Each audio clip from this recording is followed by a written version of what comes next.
sûr qu'en pénétrant dans cette chambre obscure, quand on pense à ce que Marthe y a vécu chaque vendredi, on peut avoir peur. C'est un univers qui peut nous faire peur, ce monde de la souffrance vécu le vendredi.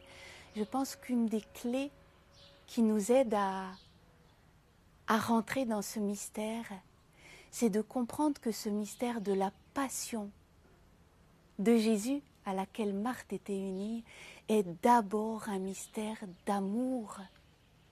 Si Jésus a souffert, a accepté de souffrir sur la croix, c'est parce qu'il nous aime, c'est parce qu'il m'aime, c'est parce qu'il aime cette humanité. Et Marthe communiait à cet amour de Jésus. Et donc le mystère de la souffrance de Marthe le vendredi est avant tout un mystère d'amour.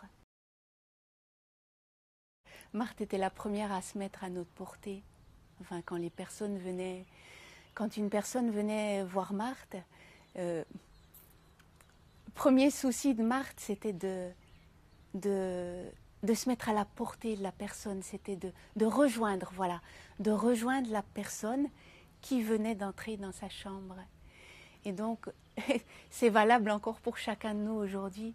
Quand on entre dans cette chambre, eh bien qu'on sache que Marthe, elle, son premier désir, c'est de nous rejoindre là où on en est, tel que l'on est.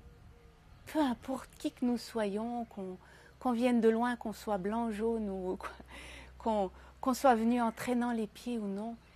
Ce qui compte, c'est de savoir que Marthe, elle, son premier réflexe, c'est de nous accueillir et de nous rejoindre dans notre vie, dans notre humanité, telle que l'on est. D'ailleurs, on le voyait, Marthe posait des questions aux personnes.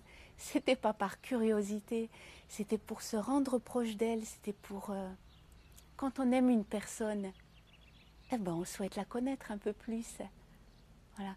C'est pour ça, en entrant chez Marthe, le premier réflexe, c'est d'y aller comme un enfant, tout simplement, sans se poser de questions, en sachant d'abord qu'on va être accueilli, tel que l'on est.